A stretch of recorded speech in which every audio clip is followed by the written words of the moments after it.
Hello friends, welcome back. I am your Roshan sir.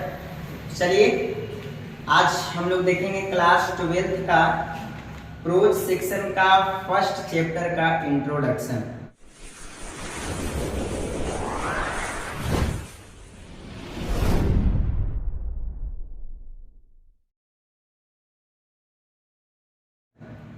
First chapter का नाम है Indian civilisation and culture. Indian civilisation and culture. चलिए देखते हैं। इंडियन का मतलब क्या होता है? भारतीय होता है। सिविलाइजेशन का मतलब सभ्यता। एंड माने और कल्चर का मतलब होता है संस्कृति। यानी इसका पूरा हिंदी हो गया इंडियन सिविलाइजेशन एंड कल्चर का हिंदी हो गया भारतीय सभ्यता और संस्कृति। भारतीय सभ्यता और संस्कृति, ठीक है। यह किस टाइप का है, टाइप जान लेते हैं। तो यह एक एसे क्या है? यह चैप्टर किस टाइप का है? एसे है, यानी निबंध है। तो सबसे पहले तो आपको यहीं से ऑब्जेक्टिव एक क्वेश्चन उठ गया कि इंडियन सिविलाइजेशन एंड कल्चर किस टाइप का है। तो किस टाइप का है? एसे है, निबंध है, ठीक है। इनके राइटर का नाम है महात्मा गांधी। राइटर का नाम क्या है? महात्मा गांधी। यानी second objective, Indian civilisation and culture is written by Mahatma Gandhi. यानी महात्मा गांधी के द्वारा यह प्रोज सेक्शन, यह ऐसे लिखा गया है इंडियन सिविलाइजेशन एंड कल्चर। चलिए इनका पूरा नाम जान लेते हैं। तो इनका पूरा नाम है बाबू मोहनदास करमचंद गांधी। यानी महात्मा गांधी का पूरा नाम क्या है?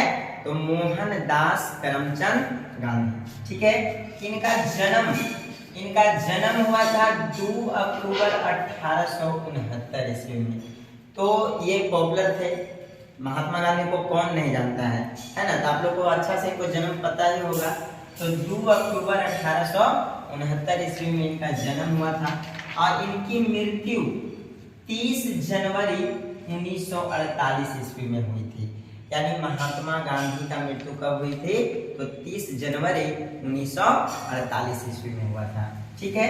अब आगे देखिए, इस चैप्टर में जितने भी मेन पॉइंट हैं वो टोटल पॉइंट इंट्रोडक्शन में लिखा गया है ताकि आपका ऑब्जेक्टिव एकदम बन जाए। तो आप लोग ध्यान दीजिएगा। पॉपुलरली नोन एज बापू और the father of the nation. अब देखो, पॉपुलर नाम सुना होगा।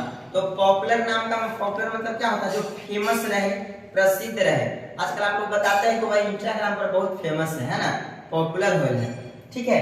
तो पॉपुलर मतलब फेमस थे, प्रसिद्ध, जाने जाते थे। तो किस नाम से जाने जाते थे महात्मा गांधी? आपको पता है ना, बापू के नाम से। किस नाम से?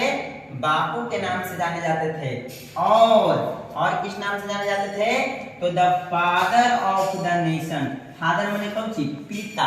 ऑफ द नेशन, नेशन माने राष्ट्र, राष्ट्र पिता। और बापू के नाम से क्या थे? जाने जाते थे। कौन जाने जाते थे? महात्मा गांधी, ठीक है।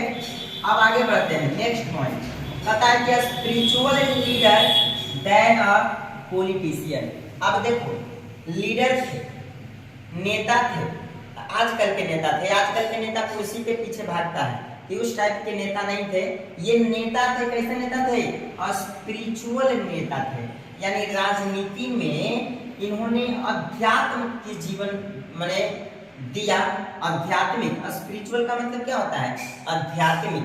तो यह स्पिरिचुअल लीडर थे। इनके आजकल के नेता माने समझिए रहा कैसे होता है। तो महात्मा गांधी उस टाइप के नेता नहीं थे, आध्यात्मिक नेता थे, स्पिरिचुअल लीडर थे, ठीक है। चलिए आगे देखते हैं। आगे है कहता है कि ही सक्सेसफुली, ही माने कौन? वह माने कौन? महात्मा गांधी। यानी ही सक्सेसफुली, सक्सेसफुली का मतलब क्या होता है? सफलतापूर्वक, सफलतापूर्वक। यूज का मतलब होता है प्रयोग। यानी इन्होंने सफलतापूर्वक प्रयोग किया। ट्रुथ का मतलब पता ही होगा, सत्य होता है, यानी सच्चा होता है। तो इन्होंने सफलतापूर्वक प्रयोग किया। किसका प्रयोग किया भाई? ट्रूथ का यानी सत्य का प्रयोग किया, एंड और किसका प्रयोग किया, नन वायलेंस। देखिए वायलेंस का मतलब होता है हिंसा, वायलेंस का मतलब होता है हिंसा, और यहाँ देखिए नन वायलेंस, तो नन वायलेंस का मतलब होता है अहिंसा, यानी इन्होंने सत्य और अहिंसा का प्रयोग किया। यानी आप लोग को पता होगा कि महात्मा गांधी सत्य और अहिंसा के पथ पर चलते थे, है ना। एक गाल पर मारा था, दूसरे को मरवा लेते थे, आगे मारा था पीछे भी या मरवा लेते थे, ठीक है, समझ रहे हैं बात आपको ना। अब देखिए तो इन्होंने किसका प्रयोग किया, ट्रूथ एंड नन वायलेंस, यानी सत्य और अहिंसा का प्रयोग किया सफलतापूर्वक। अब देखिए किस रूप में किया, तो देखिए यहाँ पे लिखा हुआ है चीफ वेपन्स। चीफ माने क्या होता है, मुख्य, चीफ माने मुख्य होता है, और वेपन माने हथियार होता है। चीफ गेस्ट का नाम आपने सुना होगा, चीफ गेस्ट का मतलब होता है मुख्य अतिथि। यहाँ लिखा हुआ है चीफ वेपन यानी मुख्य हथियार, तो मुख्य हथियार के रूप में, यानी इनका हथियार कौन था, इनका हथियार था गोली लाठी बंदूक था नहीं, यह बहुत प्यार से दुलार से लोगों को समझाते थे, और वही में कोई मार देता था मरवा लेते थे। समझ में आ रहा बात है। तो चीफ वेपन्स यानी इन्होंने मुख्य रूप में, मुख्य हथियार के रूप में इन्होंने ट्रूथ एंड नॉन वायलेंस का प्रयोग सफलतापूर्वक किया, यानी सत्य और अहिंसा का प्रयोग किया। किसके खिलाफ किया, देखिए यहाँ अगेंस्ट, किसके खिलाफ किया, अगेंस्ट, अगेंस्ट का मतलब क्या होता है, खिलाफ। किसके खिलाफ किया, द ब्रिटिश रूल, ब्रिटिश माने अंग्रेजी, अंग्रेज शासन। भारत में कौन शासन किया था जी, अंग्रेज किया था। अंग्रेज जब भारत में राज कर रहा था तो अंग्रेज यहाँ से नहीं भाग रहा था, तो उसको भगाने के लिए इन्होंने सत्य और अहिंसा का यूज किया था मुख्य हथियार के रूप में। तो रूल, रूल का मतलब होता है शासन, रूल माने शासन होता है, तो अंग्रेजी शासन के खिलाफ, ध्यान समझिएगा, पता है कि he successfully use truth and non violence as the chief weapon against the British rule, यानी अंग्रेजी शासन के खिलाफ, अंग्रेजी शासन के खिलाफ मुख्य हथियार के रूप में ट्रूथ एंड नॉन वायलेंस का प्रयोग सफलतापूर्वक महात्मा गांधी ने किया। ठीक है, काहे लगे किया, कहाँ में किया, इन इंडिया, भारत में किया था। इसलिए हेल्प करने के लिए, ताकि मदद मिले, कौची में मदद मिले, इंडिया के ज्ञान, ज्ञान मतलब होता है कुछ हासिल करना, प्राप्त करना। इंडिपेंडेंस, इंडिपेंडेंस मतलब क्या होता है, स्वतंत्रता, यानी भारत के स्वतंत्रता प्राप्त, स्वतंत्रता हासिल करने में इन्होंने सत्य और अहिंसा का प्रयोग जो है मुख्य हथियार के रूप में अंग्रेजी शासन के खिलाफ किया। आई होप यहाँ तक आपने समझ गया होगा। चलिए आगे हम लोग देखते हैं। आगे है देखिए फ्रॉम, फ्रॉम का मतलब क्या होता है, से, फ्रॉम का मतलब क्या होता है, से होता है। 1915 यानी 1915 से टिल 1948 यानी 1948 तक, टिल का मतलब होता है तक। अब ध्यान से समझिएगा, from 1915 till 1948 he completely dominated Indian politics, यानी ध्यान से समझिए, कहता है 1915 से 1948 तक, 1915 से 1948 तक वह पूरी तरह से, कंप्लीटली मैंने क्या होता है, पूरी तरह से इंडियन पॉलिटिक्स पर, कहां पर जी, इंडियन पॉलिटिक्स पर डोमिनेटेड रहे। डोमिनेटेड का मतलब होता है हावी, हावी होना, क्या होना, हावी होना। आजकल नहीं कहते कि फलाना पर हावी हो जाए, है ना, ज्यादा बोल मैं उनका पर हावी हो गया है। ठीक है, अब देखिए ही डाइड, उसके बाद बेचारा मरे नहीं थे, मारे गए थे, समझे, मारे गए थे। तो he died at the hands of a fanatic. देखिए हैंड्स का मतलब होता है हाथ, ठीक है, तो किसके हाथों मारे गए थे, आप लोग को पता होगा, नाथुराम गॉड्स, है ना, नाथुराम गॉड्स के हाथों यह मारे गए। तो नाथुराम गॉड्स क्या था, कट्टरपंथी था, क्या था, कट्टरपंथी था। तो कट्टरपंथी के हाथों यह बेचारा मारे गए।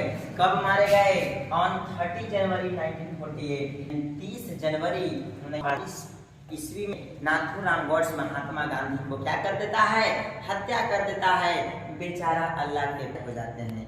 चलिए उसके बाद आगे हिज यानी उनकी, एटो, एटो मतलब क्या होता है, एटो का मतलब होता है खुद, एटो मतलब क्या होता है खुद, और बायोग्राफी, बायोग्राफी मतलब होता है जीवनी, यानी खुद की जीवनी, उनकी खुद की जीवनी, किनकी, महात्मा गांधी के, महात्मा गांधी के खुद की जीवनी एक बुक था जिसका नाम था माई एक्सपेरिमेंट विथ ट्रूथ। क्या नाम था, my experiment with truth.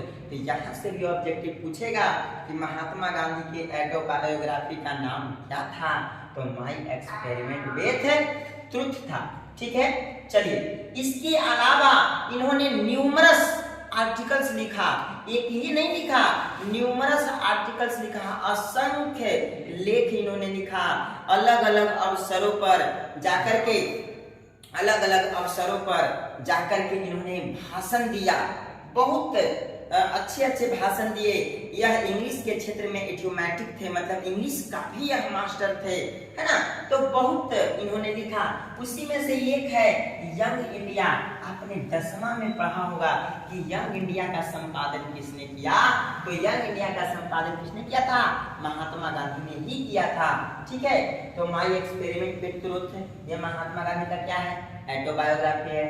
Young India क्या है, तो यह उन्होंने संपादन किया था, लिखा था।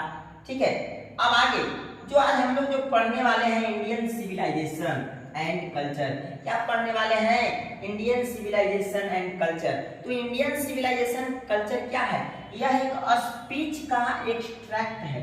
क्या है, एक्सट्रैक्ट है, और एक्सट्रैक्ट का मतलब होता है अंश, यानी पूरा इंडियन सिविलाइजेशन एंड कल्चर पूरी भाषण नहीं है, पूरा भाषण नहीं लिखा गया है, यह केवल मात्र एक अंश लिखा गया है।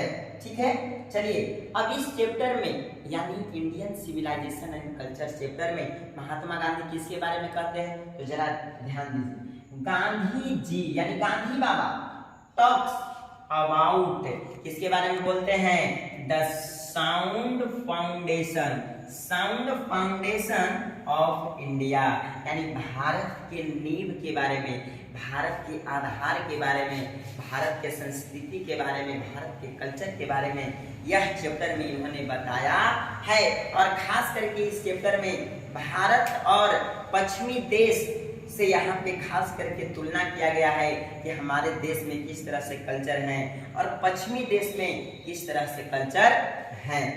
देखिए द वेस्टर्न सिविलाइजेशन, देखिए पश्चिमी सिविलाइजेशन के बारे में इन्होंने बताते हैं इस चैप्टर में कि पश्चिमी जो सभ्यता है ना, which has the tendency, tendency का मतलब होता है प्रवृत्ति, उनकी जो प्रवृत्ति है ना, टू प्रिविलेज मटेरियलिटी, यानी पूरी तरह से क्या है, भौतिकवाद है।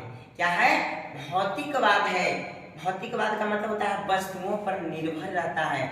आजकल भारत में भी धीरे धीरे जो है लोग भौतिकवाद होते जा रहे हैं, और वही सब चीज जो है इस चैप्टर में हम लोग को पढ़ना है। कहता है कि वेस्टर्न सिविलाइजेशन क्या है, पूरी तरह से भौतिकवाद है। कैन नॉट मैच, जो कभी मैच नहीं खा सकता है, कभी मैच नहीं कर सकता है। किससे नहीं मैच कर सकता है भाई, द इंडियन सिविलाइजेशन से, यानी भारतीय सभ्यता से पश्चिमी देश की सभ्यता कभी मैच नहीं खा सकता है। इस तरह से इस चैप्टर का इंडियन सिविलाइजेशन एंड कल्चर का पूरी तरह से हमने इंट्रोडक्शन बता दिया, और उम्मीद है कि आप लोग को बहुत बढ़िया तरह से समझ में आया होगा। और मैं वादा करता हूँ कि इसे पढ़ने के बाद जितने भी इस इंट्रोडक्शन से आपको ऑब्जेक्टिव पूछेगा, वह टोटल ऑब्जेक्टिव जो है विदाउट याद किए हुए आपको से बनने वाला है। तो फिर मिलते हैं अगले वीडियो में, तब तक के लिए धन्यवाद। Thank you very much.